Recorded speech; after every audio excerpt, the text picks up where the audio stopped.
Good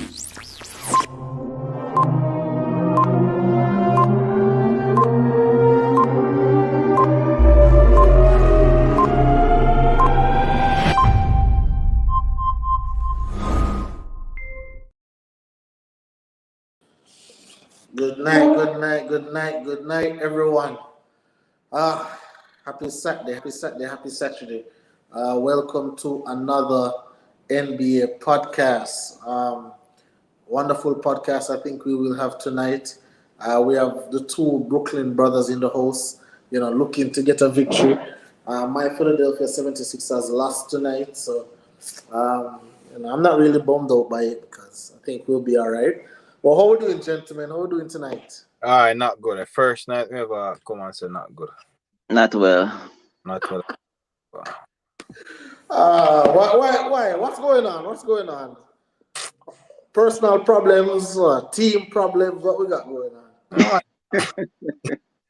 It's all sports. It's all sports related. I know Cream, you have a tough run going on because you're a Manchester United fan. You're a Toronto Raptors resident, so you have to support them, and you are now a Brooklyn Nets fan as well. So all your teams, just on a losing streak. Devin right now, he's a Lakers fan, never made the playoffs. Now he lives in Brooklyn, so hey, support Brooklyn, and they're not doing well right now. So I can just imagine. Don't forget Madrid, so Madrid keep my spirits up. We're going to make the Champions League final. Huh? Yeah. Remember that. I'll withdraw that statement. Ignore it. Yeah, just remember that you and I have a bet to make on that one. But so some games played earlier today, and I think I want to talk about that. But before, I think I want to talk about the Memphis and Timberwolves series. Yeah. So now Memphis are leading 2-1. Memphis are leading 2-1 in the series, right? They're leading 2-1 in the series, and Memphis came back from 26 points twice. So, Cream, I want you to tell me what you think about the series. Who are you disappointed in, and how do you think that the series will eventually end? It was one of the series I was most looking forward to actually watching because it had the two young stars in Anthony Edwards and Ja Morant. So I was really looking forward to seeing those two guys battling out in a playoff type series. Mm-hmm. So the first set of games have been really good. I've enjoyed the games. Especially game one where we had Anthony and Edwards going crazy. Him and Cat had a very good game one as well. Mm-hmm. They did well. When the game went back to Minnesota, now we had them blowing those big 20-point leads. That is just a head scratcher, But so far I think Cat can be more what's the word now? Can be more forceful in leaving his imprint on the game. I think he might end up being the deciding factor if Minnesota is to progress. Because right now, actually, I have more faith and more confidence that Edwards is gonna show up and give his best than I do Cat. So I just need Cat to come out and do the business. He say he's the best shooting big man. So he needs to come out now and back it up in the playoff. They legitimately have a good shot of upsetting Memphis, but it will require both Cat and Edwards to turn up on a nightly basis. All right, so I have a quick question for you, Cream. So Demo is saying that blame Pat Bev, right? And what I want to say is Pat Bev in that last game, in the fourth quarter alone, Pat Bev had 5 shots. Karl Anthony Towns had 4 shots for the entire game, right? So I'm looking at it and I'm saying, while Demo can say blame Pat Bev, I'm looking and saying Pat Bev probably being the only person on the team who have a heart, for go out there and, and fight and try and win a game, while Towns is just... Yeah. What do you think? I wouldn't. People are not expecting much from Pat Bev. Like he's not the deciding factor. Like nobody's going into it thinking gaming planning for Pat Bev. It's for Tones and it's for Anthony Edwards. Yep. They're the guys that have to perform and bring the team over the line each game. So Pat Bev is just there to be Pat Bev, which is a disruptor, agitator. Any bonus points he provides is just a bonus, you know.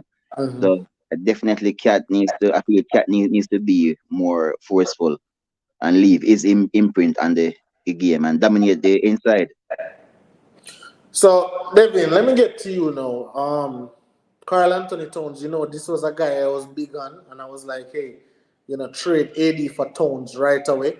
But that was the regular season. He was doing his thing. But for the last two games, Devin, Carl Anthony Towns have more fouls than he has shots. Mm-hmm. All right, has 7 shots and 10 fouls. So I wanted to talk about the series a little bit. Who you think is going? Because I know you have Memphis to go to the conference finals. So I want you to talk a little bit to us about what you think about the series itself, and do you think that it's the end of the road for the Timberwolves? All right, just a few things. Because, all right, let's start on to what Cream is. In order for T-Wolves to have a chance, right? They're big three. What are people make them to 2 out of the big 3, right? Must be good. Like over 20 points on that. 2, at least 2. Because, all right, I have the numbers here. In game 1, right? Cat and Edwards, 29-36, they won.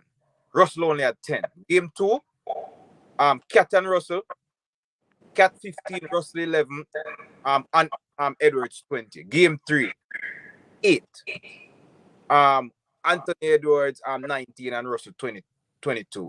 You Mhm. at least 2 of them in any one game, and in numbers say at least 20 to 25 over 2 out of those 3. Mhm. That's the first thing to have a chance.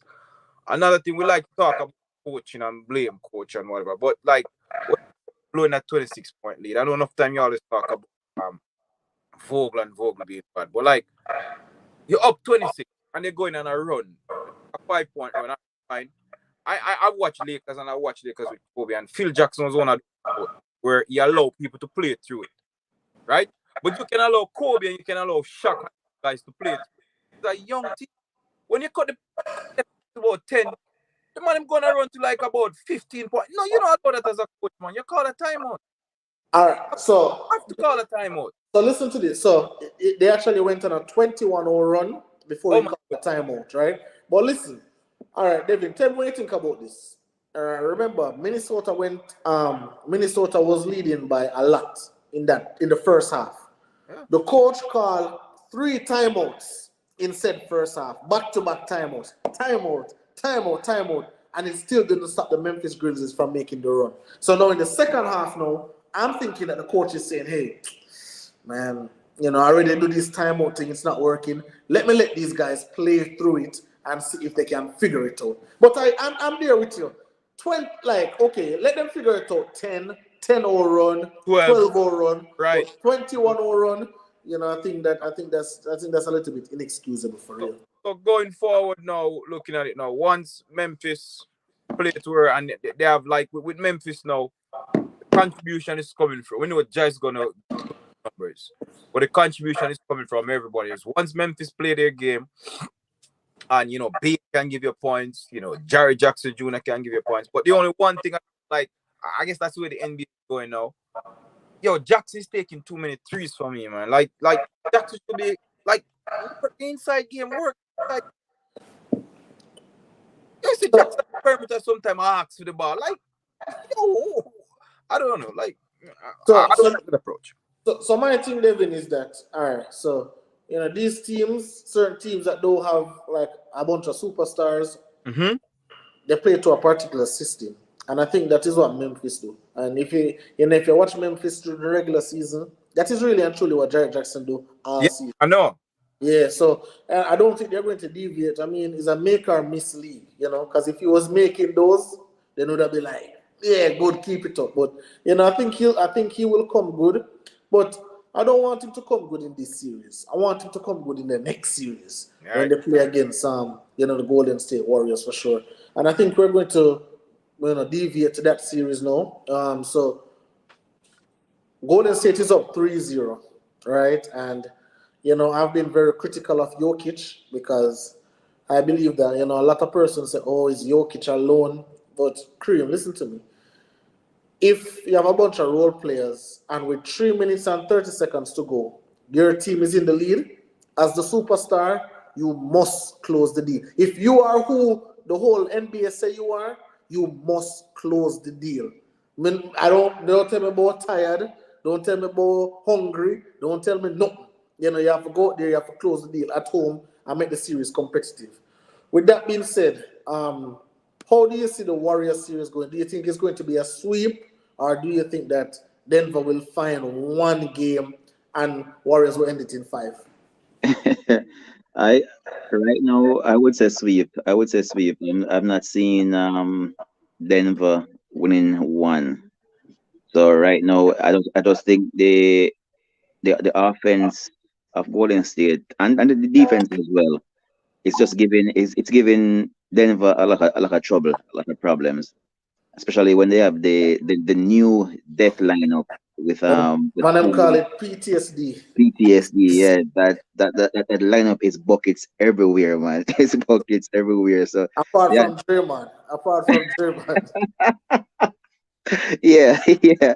Far from Draymond, but he plays his role good, which is start the offense, push it off, and find these guys set screen for Steph coming off the curls and Clay as well. So I don't think it's too much right now. It's like it's overwhelm Denver at the moment. So I seen it ending in 4 as sweet. Oh, so you think it's a sweep? Get the brooms out. I know Yeah.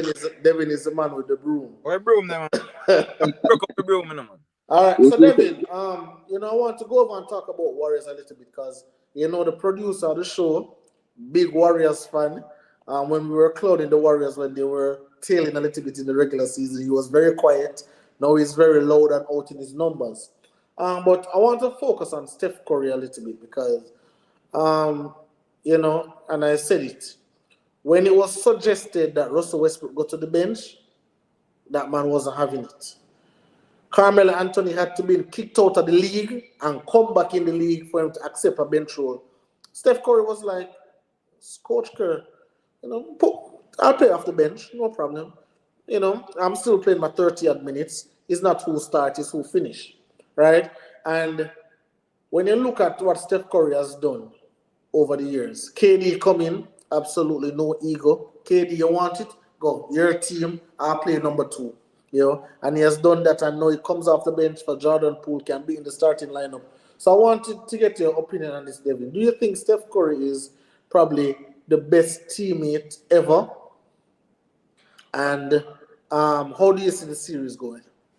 I see them going for the sweep, but I am not so sure if, like, I understand all those things you're talking about. I'm not so sure, like, for the long term, if you really want to continue doing that. You know what I mean? Mm. I think if you want to start, but I know he's a good team player, and Poole doing so good, he has no objection. And like you said, he has this confidence. Some people it's just about ego, but he has this confidence to say it doesn't matter if you give me 20 minutes, I'm gonna give you 20 points. If you give me 25 minutes, I can. He just had that confidence. It doesn't matter. Once he gets a certain amount of minutes, whether it's off the bench or starting, he's gonna do well. But like for the Golden State, is like people keep saying they're scared. So I was checking on something, right? And they're saying like with Poole, Thompson, and Curry, Yeah. right? Like it's a person like over like close to 50 years. A guard three on the same team has not averaged 20% years. But what is more frightening comes efficiency. The average is over 50% field goal. Yep. Yep. That is really Yep.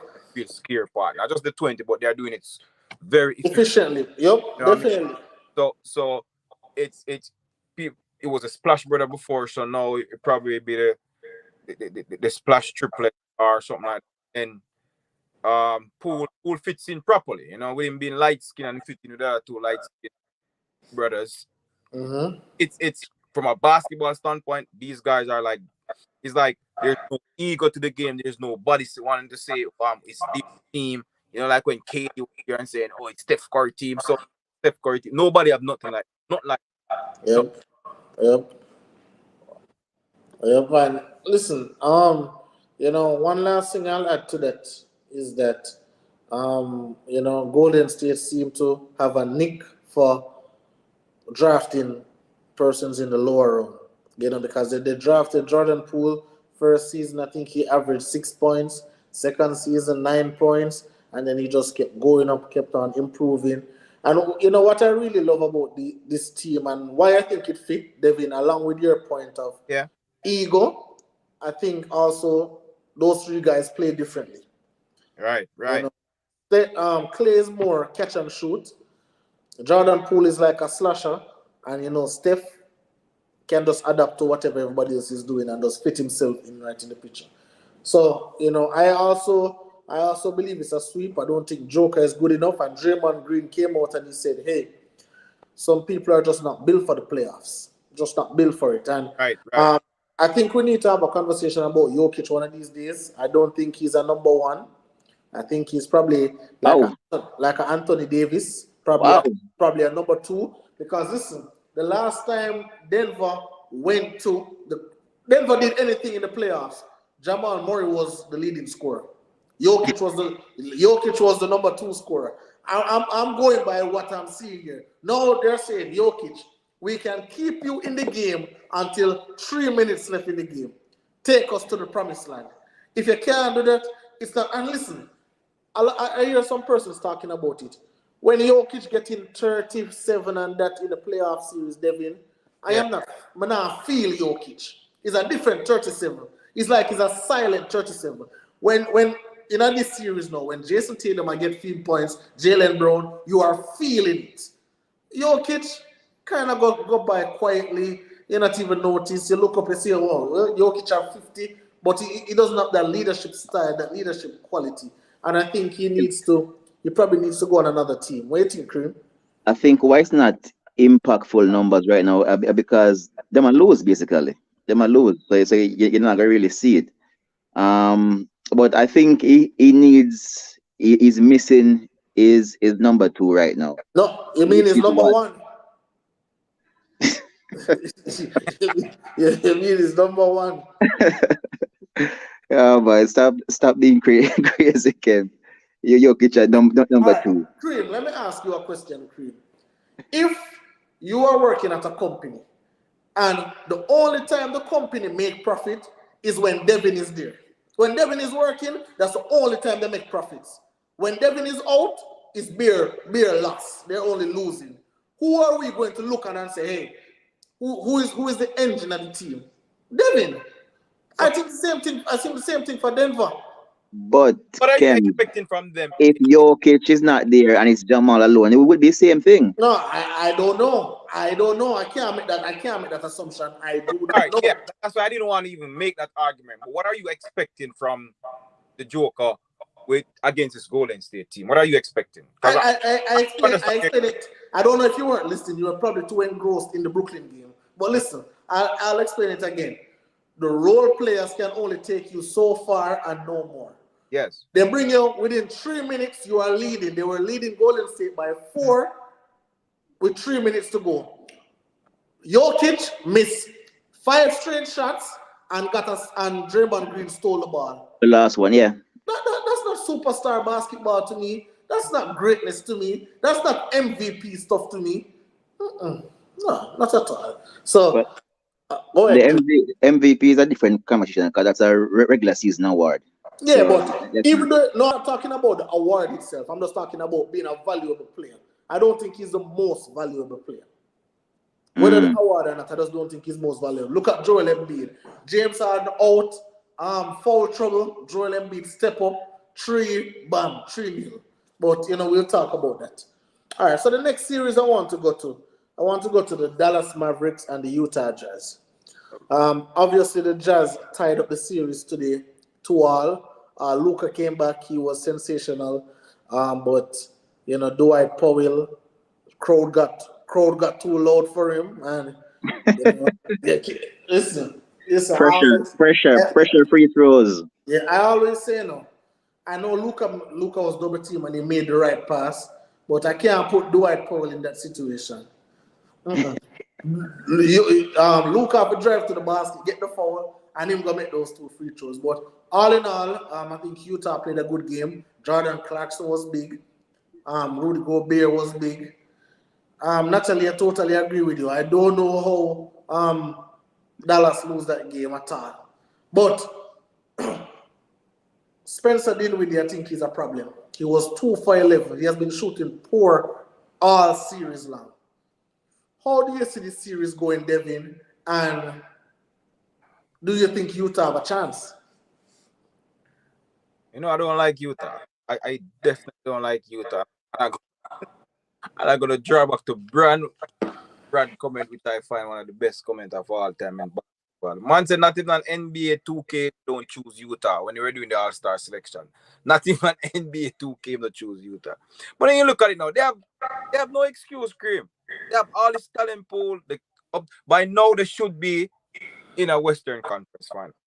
So going up against Dallas, and everybody was saying, "Oh, you're gonna be a problem without Luka." Like, this, the win without Luka. Luka come in this game to lose, but like, if Spencer did with it, yeah, his last game, but his field goal is not what it's supposed to be, not efficient. Branson playing lights out. I think Branson has really overachieved. So, and plus they don't have Tim Hardaway Jr. Right, but this team, they play to a system. They have good coach, have good defense. Some point, Utah is going to choke. Donovan Mitchell and all shows that they're not going to reach a playoff conference final, right? Plus, they come up against this Dallas team, and Dallas, they have the home court advantage now, right? Mm-hmm. So I'm looking for Dallas to win and Luka to bring this team home once he doesn't get injured and the other players to come up. It's just like Spencer trying to fit in, like with most of the players going to go through Luka. So you have to try to evolve while Luka try to find a way impact on the game. Okay. All right, Cream. How did you see that game today? Where do you think the game was lost, and how do you see the series going? It was a good game today, a closely contested playoff game. For me, it was lost after Powell missed the 2 free throws, and Utah came down, and they did the Donovan Rudy Gobert pick and roll lob for a dunk. Like, even after they missed the 2 free throw, they were still up by 1 point. And that's Utah's bread and butter play. That's like their number 1 player in them offensive book. That Donovan Mitchell, Rudy Gobert pick and roll. So I was disappointed they weren't able to defend that better. The series, I think it will go probably 6. I think Dallas in 6. Dallas in 6. Yeah, I think. And what you have, Devin? I'm Dallas in 7. Dallas in 7. I don't think from Luka's been there. I don't think Dallas has won a playoff series. They have went to 6 games with the Clippers, 7 games with the Clippers. So now they have an opportunity to, and if they win this, they'll go up against the winner of Phoenix, and the Pelicans. New Orleans. Yeah. All right. The next game, I want to discuss, obviously, really quickly. There's not really much to discuss about this, but the Philadelphia 76ers and the Toronto Raptors. So Scotty Barnes won Rookie of the Year. A lot of persons were saying Evan Mobley. I think 6 or 1 half dozen of the other. I think the fact that Mobley missed some games down the stretch, was absolutely crucial, along with placing. Toronto made it to the playoffs. Cleveland didn't. Yeah. So those things matter. So congrats to Scotty Barnes for sure. But is another, and here's a little visual of him. Bright future Cream, big drafting. Yep. Obviously, he has been hurt this series. What I want to ask you, though, Cream, is another 3-1. Doc Rivers is now up 3-1 once again. I know as a coach, just as a human being, it is somewhere in your head. Somewhere in your head, like, hey, I don't want this to go to 3-2. Because he got to 3-2 back to Toronto, then 3-3 back to Philly. Hey, any card can be. Anything can happen. So, what I want to ask you, Cream, a lot of persons has been saying, hey, James Harden is not his normal self. James Harden needs to step up. What do you think? Do you think the series is over in 5, or do you think Toronto can spark a comeback? Yeah, I think it's over in 5. The latest injury to Fred VanVleet, I feel it might be a bit too much for them to overcome because they're gonna need more shooting, which Freddie provide for them, especially going away to Philly. So I think that injury just came at a really bad time for them right now. Barnes just came back. He still doesn't look 100% to me today, at least. So let's see how he feels and looks in Philly. But this time around, I think Doc should be he will be a bit nervous. But I think he should be able to bring this one home. Okay. All right. So you have Philly in 5. Yeah. Devin, how about you, boss? How do you see this series going, and do you think that we have anything to worry about with Doc Rivers? Now, honestly, for this series, I may be presumptuous. I'm just looking like ahead of the next series to say that Philly gonna have problem with Miami. That's all I'm looking at as it relates to this. Because Fred, as Cream said, Van Vliet is out. Barnes is not 100%, Mm-hmm. and also just a cause for concern though with Harden though. He's still not shooting the ball well, But I like the way, even though he's not shooting the ball, he's trying to get to the hole and try to get the free throw. And just like the other four, may have bad shooting game, but you say, wait, all this man only make 4 out of 50 field goal, but he has 20 something points. Once you're giving points and it's contributing to your team to give you a win, no problem. Because same thing with Miami, he may have to do all of get those fouls. So I have no problem with him that if he comes, if he has a bad shooting, I'm not going to crucify him. If he's 4 from 17 or 4 from 18, and then he only has 12 points, no free throw attempt or nothing like that, three free throw, that's bad. You know what I mean? That's some A lot of the KD time, numbers right he's there. my favorite player of all time. I know that. Who's that? Kobe. I've Yeah. seen some games. I can't tell you some games and years where Kobe has been bad with the shooting. But when you look, you say, oh, Kobe's at 28 points. Free throw. They just go to the free throw. Paul George sometimes do it too. So, I don't want people to be crucifying hard and say, oh, back free throw, whatever. But he's contributing. But free throw is a part of the game, boss. Free throws. I'm not going to crucify him until we say, okay, he's a bad shooting, but guess what? He hasn't gone to the line. Okay. And Raj is saying, going forward as well, I believe Tobias Harris needs to contribute more to Philly scoring. Man, so inconsistent. Do you guys agree? Yep. Against the tougher matchup because they play Miami in the next round. Should Miami advance, right? Yep. Yeah, they're definitely gonna need Tobias, and these are the series that they got James Harden for. They didn't really get James Harden to beat Toronto. They got James Harden for the Milwaukee's, for the Miami's, those teams. So Yep. that's when they need James Harden to beat James Harden. All right. So Danny Green to make some shots, boss. They need Danny Green to make. Your order Danny Green 3 today, open Cream. He's washed, man. He's washed. Danny Green, 3 point. brother, Nobody on the Cream. Danny Green watched from him come on the Lakers, brother. I missed a wide open shot there. I make we have to go to a game. Oh yes, that infamous wide open shot, bro. And Danny Green, I think he has a nice personality. Nobody don't want Yeah, to feel him. yep. That's why, because all right. So So since you talk about it, Devin, let us go there. Miami versus the Atlanta Hawks. Um, Listen, I think Jimmy Butler gave away the game yesterday because I don't know if you guys watched that last play that he had to win the game. Bam was under the basket by himself, him and Casper alone. Jimmy Butler would not give him the ball. Jimmy Butler asked for a clear out and then the foolishness.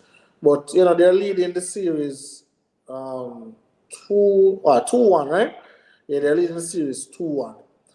But Cream, a bigger story. I've heard that Jimmy Butler said that he doesn't want to share the floor with Victor Oladipo. Um, Oh wow. because I I heard they had a little bust up in the locker room, and Jimmy Butler tells Spo that, hey, if Oladipo come on the court, I'm walking off and I won't play. So I mean, Why am I going so I, far? never I didn't hear that yeah, news. it That's was on crazy. what's his name? Skip addressed it on Undisputed. Yeah, Skip addressed it on Undisputed. Say, hey, that's why Oladipo hasn't gotten any minutes because he's perfectly healthy. Obviously, he's one of the better players in the game. Yeah. Some man may not even know them name. I play for Miami, and and um Oladipo can't get a run. Demo is saying Butler, that was such a bad shot to take. Definitely Demo. Totally agree with you. But with that being said, Cream, are we now seeing what Jimmy Butler really is? What they complain about him in Chicago, what they complain about him in Minnesota. Minnesota, right? Yeah. And how do you see the series going? Yeah, but what is more surprising to me is that it would appear that Spo is actually agreeing or giving in to Yeah. Jimmy, which is what I find more surprising because normally Spo doesn't give in to anybody. But He didn't even give in to LeBron. And the but most So listen, him. but listen, you have to understand, if Jimmy Butler don't play and you put Oladipo, do you think Oladipo give you a chance against Philly or Jimmy Butler? Jimmy Butler, Yeah, so I mean, sometimes six. I think they're going to. Honestly, I think they're probably going to try and trade Jimmy Butler this off season. Because the whole argument with Haslem and Spo, that was out there. That's not a Miami thing. That's not a Heat culture thing. They don't do that. They keep the thing in house. I know this thing about Oladipo, and so I think they might try to trade Jimmy and so. but the series though, as I said last week in my prediction, I had given two games. So I think they will win in the next game as well. They're two home games, and then that will be it. So it will be Miami in six. I mean, I came on here and I told you guys that, hey, I give Trey Young one game. One game. That was Yeah. his only game. I thought it would have been game four, but that was his only game. So I think the series is over in five. David, what do you think about the series? Yeah, I have the sweep for this series. When I get back my room, I'll break it up. When the series is officially done. But listen, Miami gonna win 4-1. That's how I see it. I see Yeah. Miami.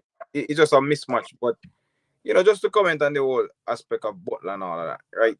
Yeah. That's not Miami system. I know you're saying about the coach, Yeah. right? But like Pat Riley and everything, like Jimmy Butler is not a LeBron James, and LeBron James couldn't do that on himself. I'm just surprised.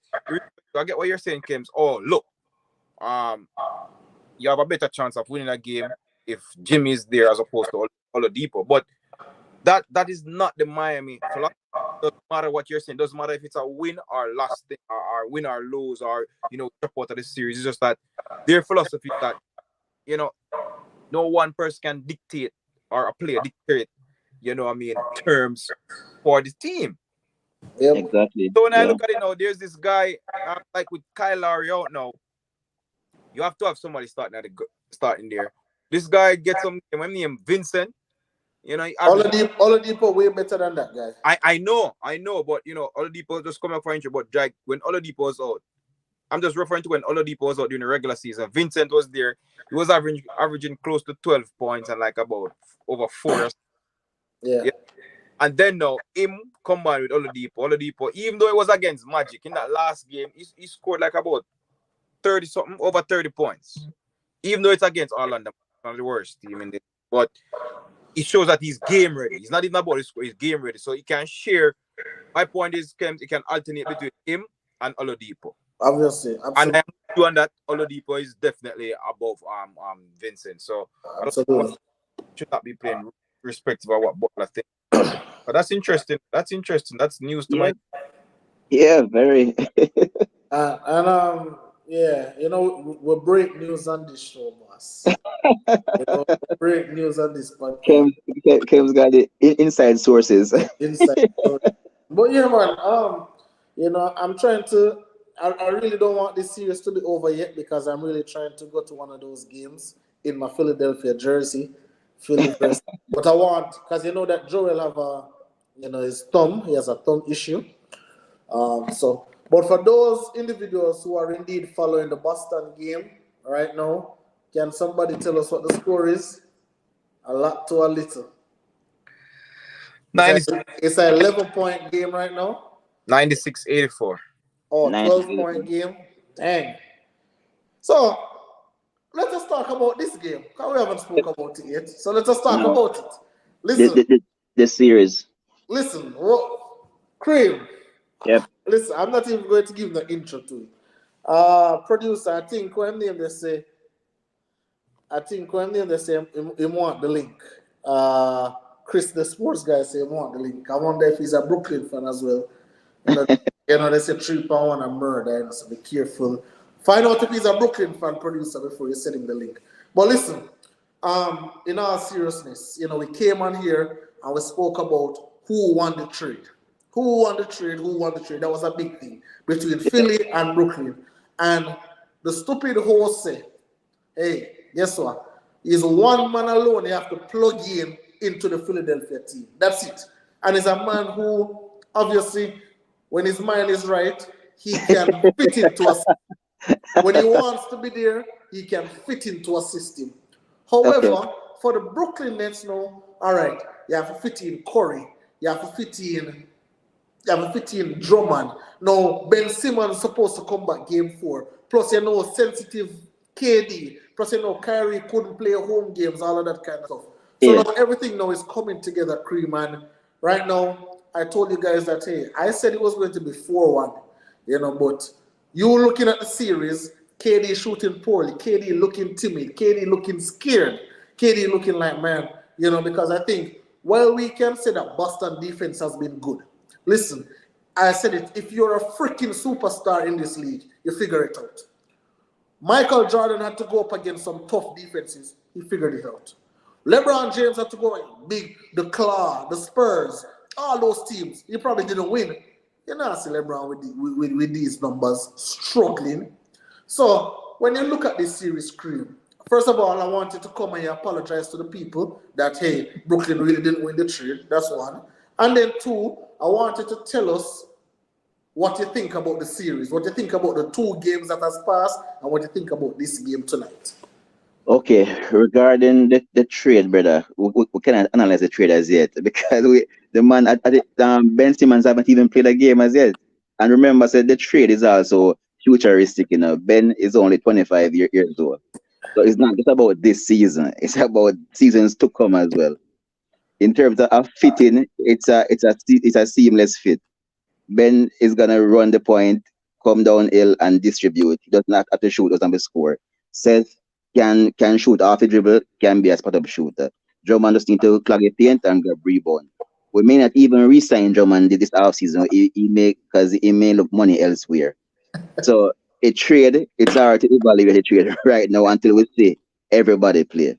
No, but I don't mean to cut your cream, but I said short term. I said even let us talk about it short term. I said short term Philadelphia won the trade because Philly is trying to win right now. Philly not trying to win 3 years, 4 years later. They're trying to win right now. Yeah. 1 second, Cream. Natalie Palmer is saying, I remember someone on this panel told me in the early that Boston was rubbish. Come on, Natalie, let's be fair. In the early, Boston was rubbish. It was absolute trash. They were down in the playing section, tried to figure themselves out. So they were rubbish. They're very inconsistent. Very Yeah. inconsistent. All right, go ahead, finish up, boss. Welcome, Where we Chris, to see, Sports okay, Guy. let me about the series. Let me just say this right now that Jason Tatum has arrived. You are looking at a superstar in Jason Tatum. The man is the real deal and a number one. So let me just make that start with that statement. He's I here. hope I hope Jokic is taking note about what a number one looks like. All right.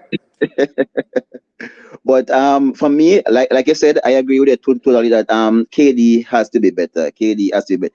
This defense is absolutely swarming. I have never seen a team, because it's really a team effort. I've never seen a team defended KD like this.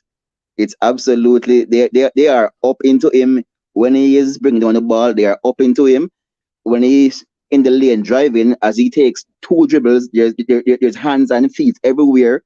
They are pushing him. They are doing everything to him to make it very difficult for him.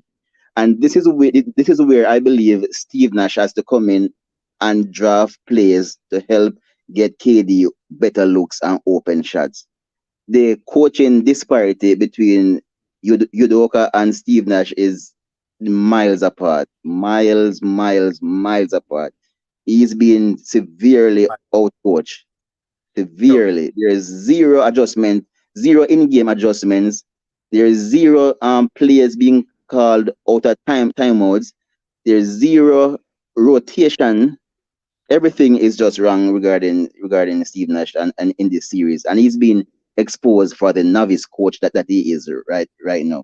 Well, But listen, Cream. Listen, Cream. I want you to listen. I want you to take because on the tell me say LeBron wanted Westbrook at the team, and LeBron should take the blame. So KD and Kyrie must take the blame for Steve Nash. If you remember that podcast, Cream, what did yep, they say? Kyrie said, "Oh, sometimes I will be the coach. Sometimes Kev will be the coach. Sometimes somebody else can be agree. the coach." So we don't really looking at Steve Nash as a coach. So no, I don't want when the series gets tough, when butts get tight, I don't want to say, "Oh, Steve Nash, come and save us." And the visual that the producer just put up where you guys are asking for Blake Griffin and LaMarcus Aldridge, the man is saying, "Hey, these guys can't defend. You know, they can't move their feet. They can't clog the lane, so it doesn't make any sense to put them on the court." And I totally He, agree. he played Blake Griffin in a stint tonight, and Blake has been very productive. Is what Oh, he I'm played telling you. Blake tonight? Yes, Blake, I and see Blake has Blake been grabbing an offensive rebound, which may hardly see anybody from Brooklyn as well. exactly and scoring. He's been But very productive in the limited minutes he's being played now. So I don't know why he never tried it before. At least try it and see if it works. Boy, all right, but Kems, yeah. you know, because I have so many things to focus on with this Brooklyn team. Because you know, I'm watch them day in day out. But I want to focus on KD tonight, just for tonight. Yeah. There's so much talk about this Boston defense, and the defense being physical with him. I hear Mark Jackson, I hear everybody talking about this defense, and they, you know, like they were surprised that the ref was allowing them to play because he was physical and all of that. So I say, you know what? Let me go do some research on myself and find out what they're talking about with it. Because just like when I was telling you earlier on, when we tell you, like with that Smart is my defensive player here, I'm check on some research. So I got to do some research on this Boston defense, right? So this Boston defense is really good. So Kems, there's this thing what them call second spectrum, whatever analysis, right? Second spectrum. It says that for an average player, based on Boston defense, based on the quality of the defense, like you know, getting off shots, an average player in the first two games, not talking about tonight's game, would be averaging 36.5% field goal. You hear what I said? 36.5 for an average player. KD is not an average player. All right. So I'll go to KD, you know, game 1, 4 of 17, 23.5%. Game 2, from the field, 9 of 24, 37.5%. Average those two, you get 30.5%. So he's below what Spectrum Analysis is saying that, okay, average player, because this is real good defense. So he's below what an average player should get, which is 30.5%. But Devin, what I would say, you get what I'm saying? And he's Yes. not an Hold average player. on, Kems. Hold on, Kems, before you say anything. yeah. Stop trying to discredit the defense of Boston. Boston is doing a very good job in defending Kevin Durant. You cannot hold on, Devin, hold on. You can discredit Kevin Durant for not being productive. Yes, we don't normally do that because we know Kevin Durant is one of the best scorers in NBA history. But we cannot discredit based on how Boston started defensively and offensively at the start of this season. They have surprised every single basketball analyst defensive-wise. There is a reason why Marcus Smart, who rightfully deserved it, was Defensive Player of the Year. You cannot discredit Boston Celtics defense because Kevin Durant is being defended adequately, not just effectively, adequately. You're telling me that, Kevin Durant is just missing 20% and 30% because he's just shooting bad. No. The Celtics defense is what is limiting him to shooting this bad as well. Why are we not giving the Celtics defense credit? Because we're giving them credit. That's what I'm saying. But what I'm saying, they're saying for an average player, what I'm saying is bad KD is shooting. They're saying for an average player, Cream, it should be shooting at least 36.5%. No, but this isn't Devin. 30.5%. No, Devin, but you can't. It's really bad then. Devin, you can't look at it like that because. And this is why I always say stats just never tell the full story for me. Because why? They are not going to defend an average player like how them defend KD. They'll allow an average player to shoot three, do this, and to do all of that. Like, listen, like KD literally is seeing 2 or 3 bodies every single possession. And the coach come out and say, the man said, there is no way I'm going to allow KD to beat me in this series. Anybody else can, but not KD. No, what I will say though is that KD has to be more aggressive. I see KD passing up wide open shots to Bruce Brown and all them kind of thing there. And I guess, listen, this is a human thing. You see, when things get in your head, brother, after a while, it's like you cannot come back to what you were. So no, you always are going to pass. You always are going to feel like, say, hey, there's always somebody there. There's always somebody there. Honestly, for me, I thought Boston was trash at the start of the season. When VJ come on and I say, Boston, I was like, oh, hell no. No, but then what Boston has done is that they have trust, and this is what Brooklyn didn't do. Boston has trust in their coach. All of the habits that he was trying to build, all of the defensive plays, offensive plays that he was trying to build, it came through towards the latter end of the season. I don't think Brooklyn ever gave Steve Nash a chance to say, okay, let me coach aside. It's always either Kyrie or KD or James Harden or a lot of friction. So, hey, for me personally, again, if Brooklyn lose this game, I think it's going to be when they will. They will lose the series. I think they will lose the series. It's a possibility that they will get swept. Yeah. I think there is a possibility this game, they will get swept. Because this game that they're playing is in Brooklyn. It's in New York. Yeah. This game that's being played. Like Brooklyn play better in a Boston than in a Brooklyn. Yep, they did. Yep. Especially game 1. Even though both defenses weren't exactly the best, but offensive-wise, Brooklyn was way better. In their best game in the series was game 1. Best game 1, game in the series was game 1. And even the perfect example, and I like the fact that Kems brought up the whole defensive situation. Stephen Curry is a perfect example as well. Stephen Curry is the best shooter that ever laced up a basketball shoes. Nobody can discredit that. There is no way that you can guard Terry Rozier the way you guard Steph Curry. That makes 0 sense because their games and how they are skilled is very, very, very, very different. And you alluded to I remember one of you guys alluded to oh yes, it was Kems talking about Jokic should take notes. Please remember that Jokic's number 2 is injured. Jokic's number 3 is also injured. Aaron Gordon is not suitable to be a number 2 option. Not in a million years. There's no way Aaron Gordon is going to be a number 2. So yes, the man's number 2, Jason Tatum's number 2, is scoring over 20 points per game. You should look at that. Jamal Murray is not there, and Porter Jr. is not there as well. So his number 2 and number 3 options is gone. So we don't want you to talk Hold on, Chris. Because if your role players play good, LeBron James is a perfect example. Kyrie plays good, you can see LeBron is stepping up his game. When you see Anthony Davis play good, LeBron, you know that he's playing good as well.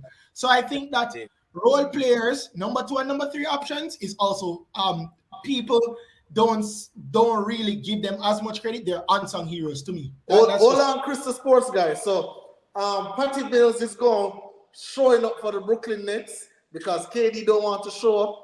Kyrie don't want to show up. So Patty Mills have the hot hand trying to shoot those threes. All right, now the defense is coming on. But listen, Chris the sports guy, listen what I'm saying.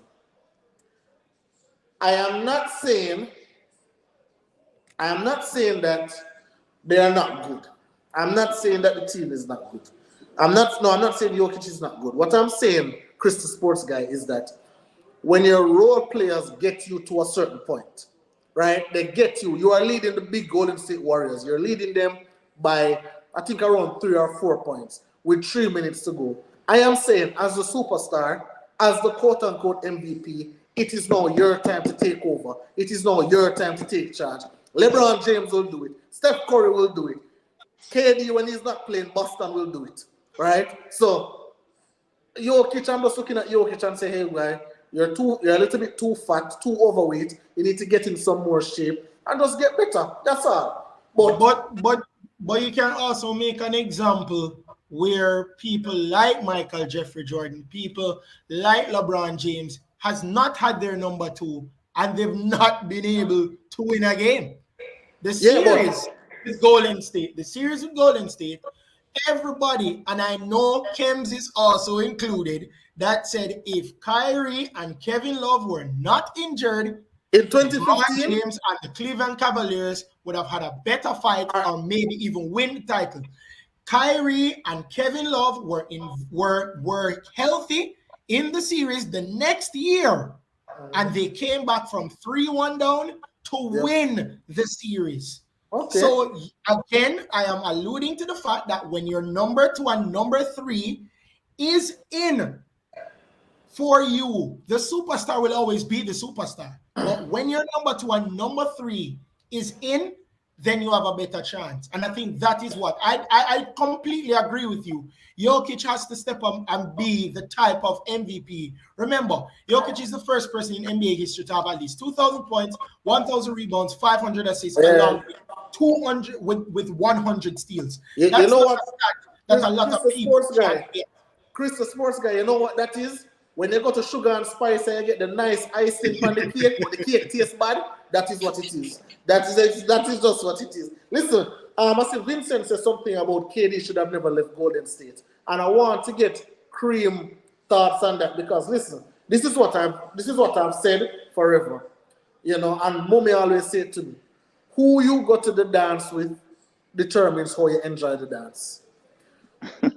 Freaking KD with Steph Curry, Klay Thompson, Draymond, he's having a great time at the dance. KD with Kyrie, Bruce Brown and them guys, he's having a terrible time at the dance, boss.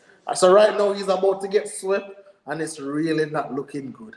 It's really not looking good. Cream, do you agree that he shouldn't have left Golden State? I would have liked him to stay in Golden State and just stack up rings basically and stack up finals MVP. That would have been my choice and my preference for him. Yep. But I think he let the media drove a wedge between them in thinking that he wasn't really appreciated there. You know, so with the media constantly beating in his head that it's Steph team, you know, he's not gonna get the same adoration and love that Steph is getting. You know, made him wanted to leave as well. But definitely, I think I would have wanted him to stay in Golden State, but he wanted to test new waters. So this is a tough one. Like I said, it's not just this window. It's not just this year. He will have other opportunities. So the team in the off season will have to retool, see where they need to improve. They need more wing No, three and D guys. before we even talk about that, we have to start from the top. We have to get rid of the coach first. You know, people always say start from the bottom up.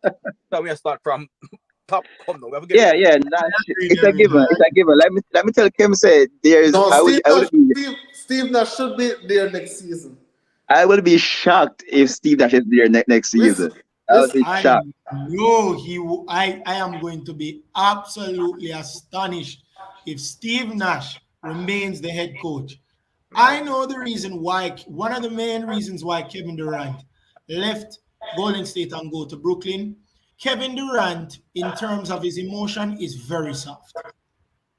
Very soft. His reactionary to everything. Now, there were some words and also there was some analysis going around that Kevin Durant's 2 rings, albeit that he was MVP of those 2 rings, it was basically counterfeit. He had the best shooter. He had one of the top 5 shooters in Klay Thompson. He had a very good and an excellent defender in Draymond Green. And they just plug a center at the 5. It's Zaza Pachulia.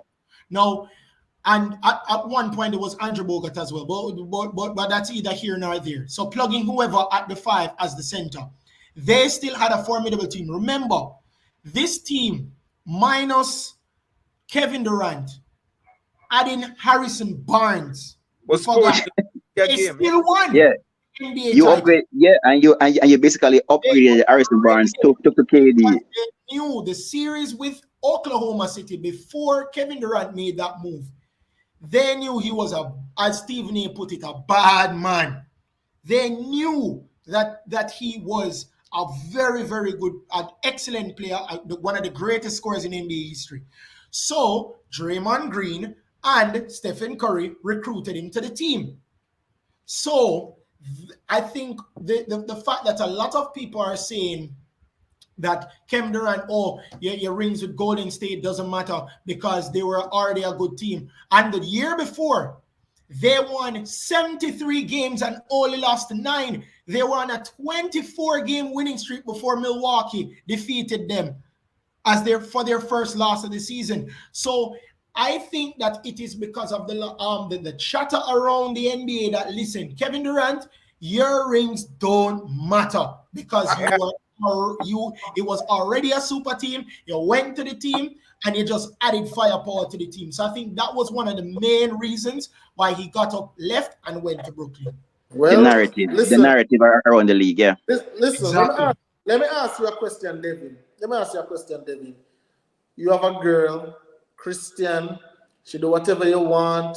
You get, you are the boss in town. You control everything. Loyal. Listen to everything we say. No problems at all. No arguments. Nothing. Are you going to leave her for somebody who toxic relationship, thief money out of your bank account, have a bunch of arguments? Are you going to leave her for that person? Absolutely not. And that is what KD did. You cannot leave Steph Curry for Kyrie Irving. Cannot. You just cannot. I would say you can't leave Steph Curry if you're going to play with probably a Ja Morant or probably a LeBron James, but the earth is flat, guy. Can we move on? I think a lot of the off-court antics as well with Kyrie is a big factor in one of the reasons why if I was Kevin Durant, wouldn't go, because with basketball, I think a lot of people don't understand. When Kevin Durant won in 2014 the MVP award, Kevin Durant was focused on basketball and nothing else. There was nothing else that he needed to focus on other than the game of basketball. And I think that off-court antics, off-court chatter, and I think that is also one of the reasons why Kevin Durant flourished at Golden State with the few seasons that he was there. Yeah, just play basketball. He was there. Klay Thompson, off-court, non-existent. Steph Curry, off court, non-existent. The only thing that probably you would have said maybe is Draymond Green, but Draymond Green's antics are on the court, not off the court.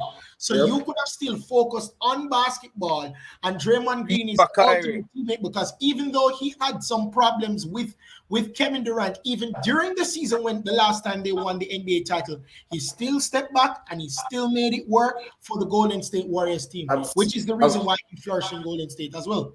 Absolutely. All right. So I know the Brooklyn people probably won't come off of the stream right now because they're upset, But listen, 3-0. The series is not over. It's first. It's over. It's over. Because MC said he would have smiled on his face. Brooklyn can make history. But all right, let us move to the other series. The Milwaukee Bucks and the Chicago Bulls, right? So everybody were up in their panties. Oh, Middleton is out. Oh, the Bulls can do something. Oh, the Bulls can come back. Oh, the Bulls can push this to 7. And I'm saying, am I missing something? Isn't Giannis there? Isn't there Bobby Portis, Serge Ibaka, Drew Holiday?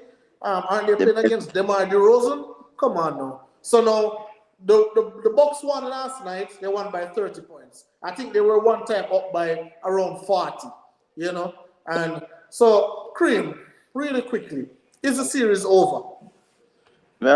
Pretty much, yeah. I didn't even bother watching the game last night because that was just a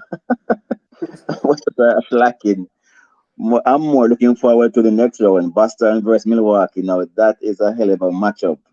That's gonna be something. Yep. But yeah, man, Giannis and the boys, I wasn't sure how it would impact them, the Middleton being out, but they just kept it rolling, like plug in what's his name, Bobby Portis, just plug them in and kept on rolling. I must give Demo during the comment section credit because he was the one who talked about Grayson Allen. And Grayson Allen, yeah. I was gonna say that. I was gonna talk about that. Yeah, he was a leading scorer last night. Listen, Grayson Allen had a lot of promise coming from college, and then I don't know, he came to the NBA, get some millions of dollars, and start doing a bunch of garbage. Go ahead. I think what he's been what like you're that seeing. since he's been in college. The antics that he's been I think what yeah. I mean, it wasn't coming here in the league to be like a number one go-to guy or anything. I think he's just a solid rotation piece. All right, Devin. No, I was saying, like with this game, Skem, I bet on this game was a single game only. Because I say, you know what? This is easy. I didn't just buy Bucks to win. I bought him to cover the spread, right? Which was like about 2.5. And I'm saying this is ridiculous. Because when I go in and I check the stats and I say, oh, no, man. That guy in Allen in 53 regular season games, right? When Middleton was playing, the man averaged 9.6 points. You see, when Middleton, he played 13 games without Middleton Kemps. Yep. And his scoring average went up to 17.3 points with those 13 games when Middleton was out. Oh, wow. This is like an easy 15 then, before the game. I'm saying, wait, they're not even giving Bucks a 4.5 or 6 points. Yeah. It was just an easy giveaway. And then Lopez was back. You have Portis, which everybody love.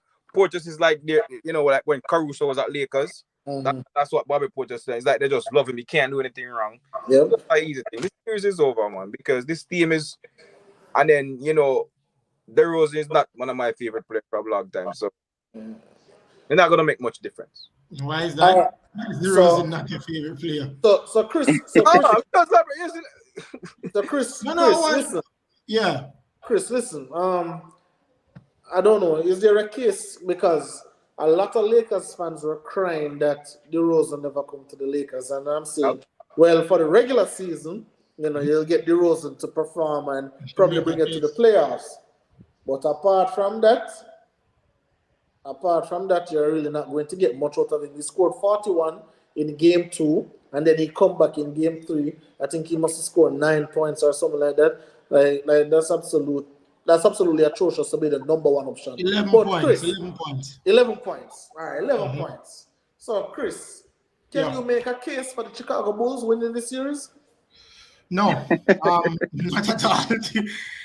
I think it has been proven that Milwaukee has been better defensively than Chicago because in both games that they won, Chicago has been reduced to a certain amount of points. I don't think Chicago scored 90 points in any of the games that the Milwaukee Bucks won. So I think that defensively they were sound. Grayson Allen, me never rate Grayson Allen at all. His antics in college really threw me off. And his summer league games never even made a difference. At the first time I ever see somebody get a flagrant 2 in a summer league game. I have never seen that happen before, but he did. So I never really rate him. But he has proven in this game that, hey, maybe missing Chris Middleton may not be a bad decision at all. And also, Cream made mention of the Boston series. That is where I want Middleton to come back because I want to see how they're going to defend against a superstar like Giannis and a very good number 2 in Chris Middleton, who, when Giannis doesn't perform, Middleton is able to step up. But I think that the series is over. To your point about DeMar DeRozan going to Los Angeles Lakers, I still think that persons can make a good case in him should have gone there because as much as I have Michael Jordan as the number 1 player in NBA history, I still think that LeBron James is number 2. He's able to make persons better as well. So I think DeRozan would have flourished same way with LeBron James and the Los Angeles Lakers. They needed somebody that could have effectively slashed the ball, go coast to coast, able to dribble a little bit, get to the basket. And I think that DeRozan would have fit LeBron's type of playing style in terms of how he passes the ball and all of that. So and for your point, most times at the Toronto Raptors, Kyle Lowry was the number 1 person. It wasn't DeMar DeRozan. It was supposed to be DeRozan, though. It was supposed to be. Until both of them meet LeBron. Listen, I disagree with that. I thought DeRozan was the number 1 option. I think in the clutch, though, I think it was Lowry. But I think like leading scorer of the team, what the offense run through, I think it was all DeRozan. Hence why I believe they traded DeRozan, because I thought that he had more value on the market than Kyle Lowry. I thought Kyle Lowry value went up when they won the championship with Kawhi. After that, I didn't look at Kyle Lowry as well. He was a good defender, kind of like a Patrick Beverly kind of player, but I didn't think he was. Patrick Beverly, come on. Don't. No. Like the bulldog. Hey, I don't. Type of defender. To me, and this is probably going to be a very, very, very big take. I think persons really give a lot more credit of Patrick Beverly's defense. Don't get me wrong. Patrick Beverly's defense a lot of times can be annoying, but when you're looking at hacking people and when you're looking at pushing people and bumping into people and all of that, that's not defense for me. That isn't. Patrick Beverly is not this world beater defender that persons are making. Agree. He's not. His main trait is being an irritant. It's being an irritant. Being irritant, the clapping, the slapping up the score. He's getting his skills and doing all of that. And 1-2 times you see him getting couple buckets like the other. Last night when the Minnesota Timberwolves blew 2 20-point leads, the first 9 points was scored by Patrick Beverly. So at times you see him having little spurts of him offensive moments, but defensively, I think persons overhype Patrick Beverly's defense. It's not as formidable as person. Hey, after this podcast, I want to go or watch a Minnesota game. But I know if Karl Anthony Towns, if he takes some Percocet or he's takes some right now the man have blood in them eye. The man let's talk about the last series. The Phoenix Suns versus the Pelicans, right? When Devin Booker was out, I heard the same talk. Oh shoot, Pelicans now might can beat them. Listen, they still have the point guard and they still have Monty Williams. And listen, Booker missed for 2 weeks in the series, in the season, and the Suns went 5-2. So I think they'll be fine without him. I think the series is over. I don't think Pelicans winning another game in this series. Devin, how you see this series going? What do you think about the series? Well, I'm just happy because like I like some old type basketball where, Phoenix take a lot of threes, but I just love me when a player is there, trying to get that mid-range game. And just to see, Chris Paul closing out games. I think in the last game, in the fourth quarter, he was 5 from 5 from the mid-range. Not trying to go get no threes like, everybody else. Remember we were talking about, it's a style of play like with Memphis. And I don't like seeing Jerry Jackson Jr. being out on the 3-point, like demand the ball threes. Jerry Jackson should be inside trying to get some easy basket in the paint or getting a mid-range game. So it's just good to see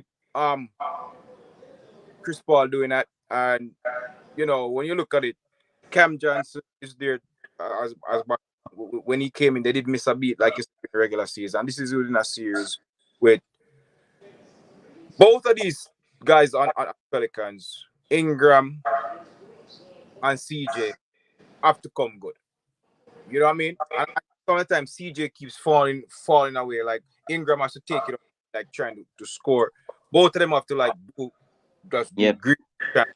Because this team is all around team. They play better defense. They have some young guys on Pelicans like Ace and them guys who are athletic and they can run up and do a thing. But they're not going to make much of it. I think this series is over like for 4. I had this for a sweep originally. So I'm still going to stick with the 4-1. If I knew that referee was going to ref in this series, that Chris Paul never win a game when that referee is refing, then I would have said, boy, Pelicans would have get a game. But Chris, I want to ask you a question. So, as you see this visual right here, most assists in a 2-game playoff span.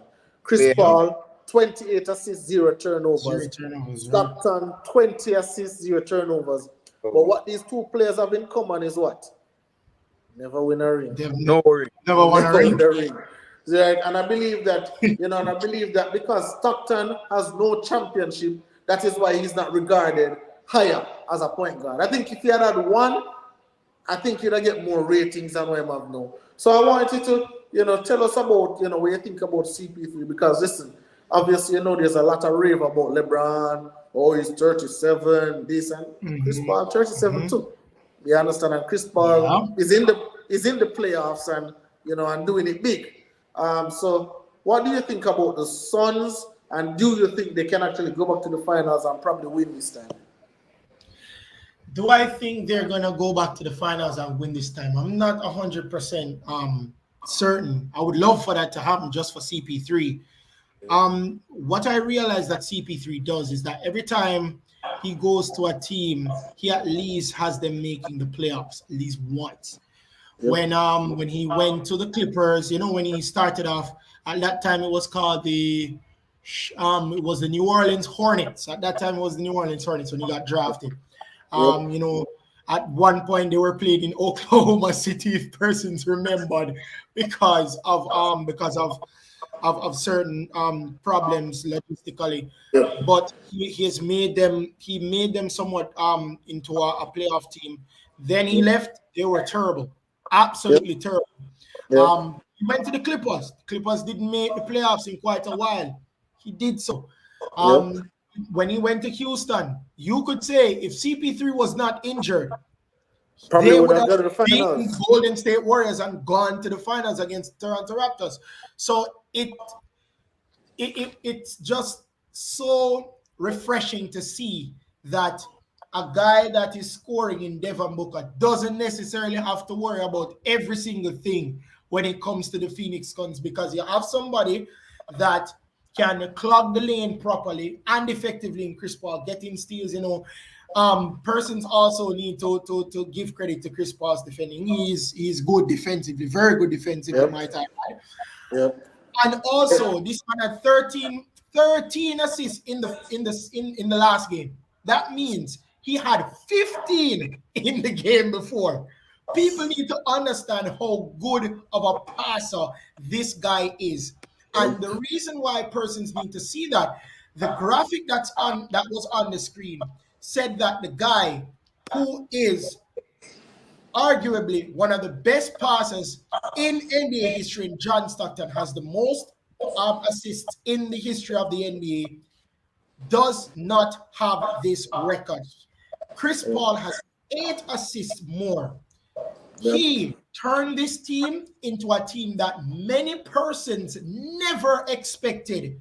You would have said, well, Phoenix Suns, top teams to make go to the NBA Finals. And he broke the record for the most wins along with them. This team was basically a lottery team before he.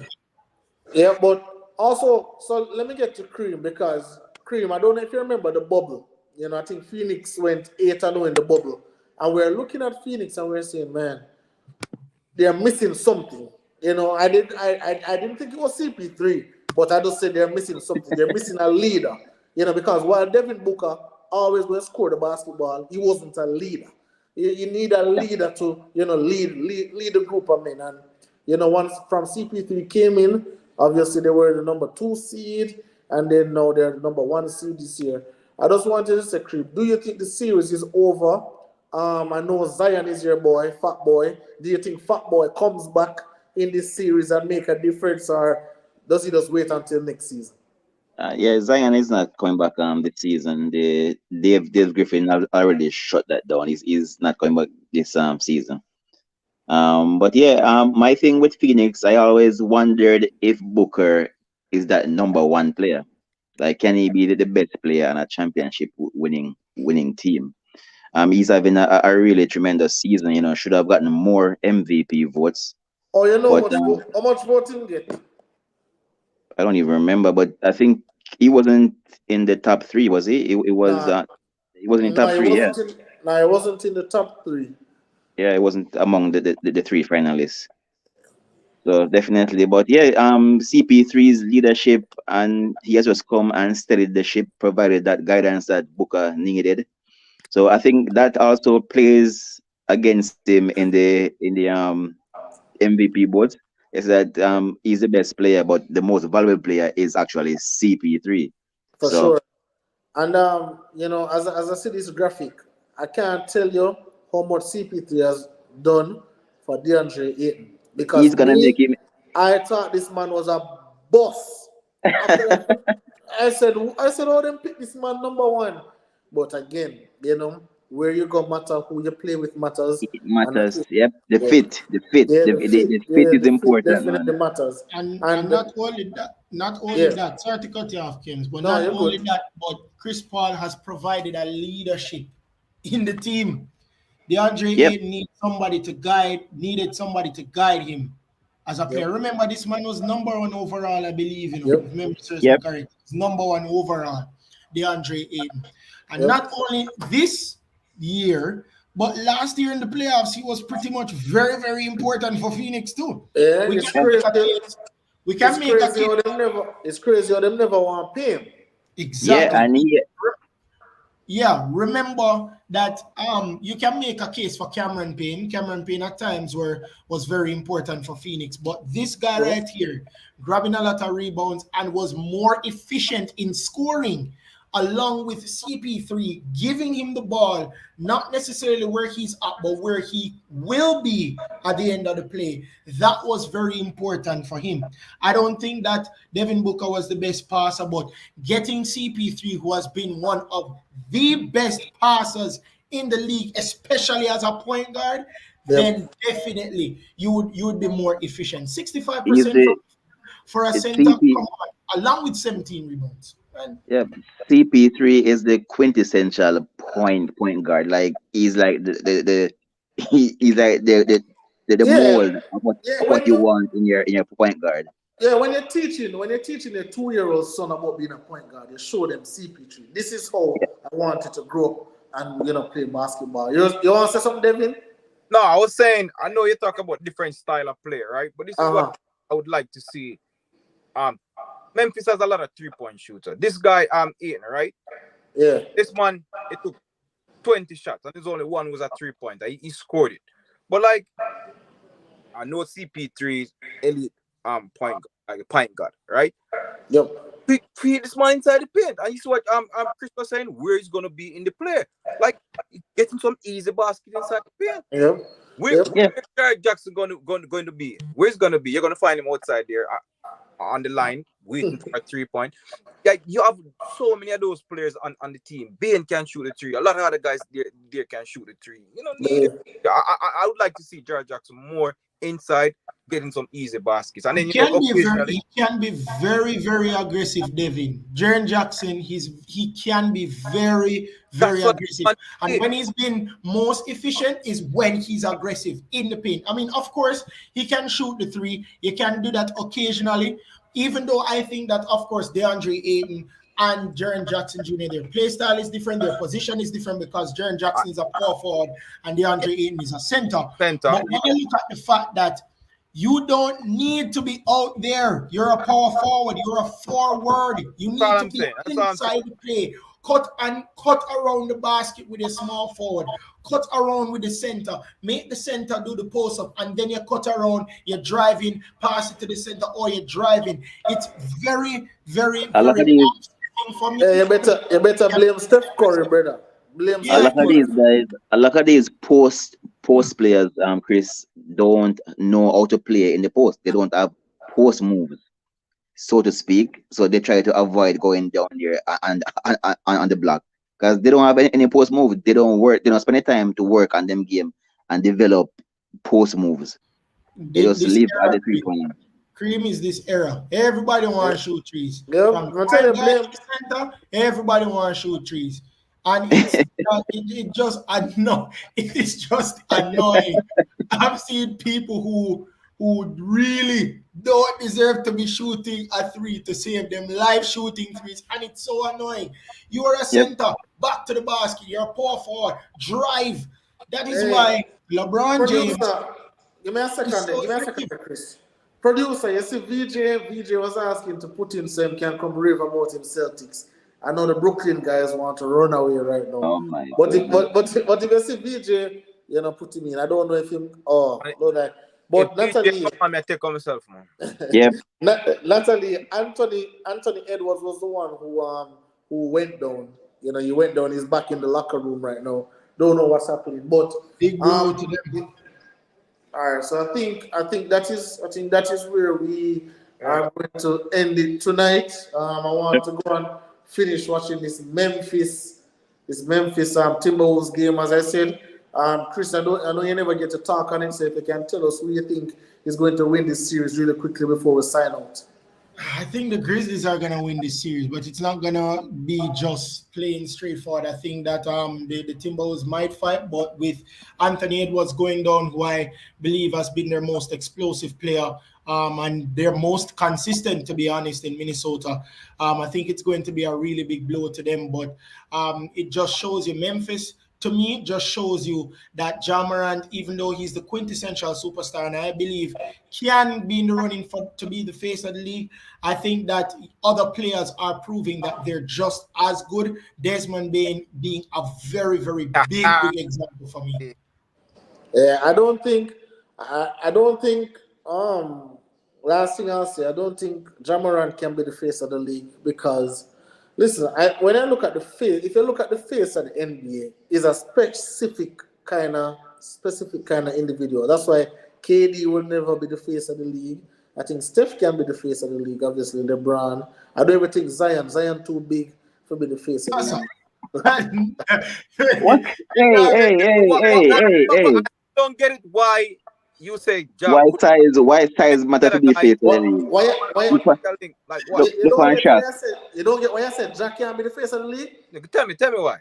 All right, he cannot be the face of the league for many reasons. One, he is too out there. When I say too out there, I want all the smoke. The NBA don't want nobody to go there and say them something. Come on. You know the NBA. The NBA like polished people. LeBron, who does go with the narrative. But wait, hold on. Stop. Yep. Michael Jordan, who many persons easily said was the face of NBA during the time he was calm down. Ja Morant is not Michael Jordan. No way, no how. Michael Jordan was just a special human being, and plus he had all this shoe sale going on. The NBA never have a choice. The NBA never have a choice. Shoe sale have me there. Shoe sale have me there. All right. So When he came in as a rookie, he was going to be the face based on stats and everything. So there's the cheerleader in the comment section. John definitely can be the face of the league easily. I'm not going to take on that cheerleader today, but guys, definitely thank you guys for wonderful, engaging discussion. Cream run gone because he don't want VJ to see him, but definitely we'll be here again next week, Saturday. Chris, we have a Males podcast, if you want to jump on it tomorrow.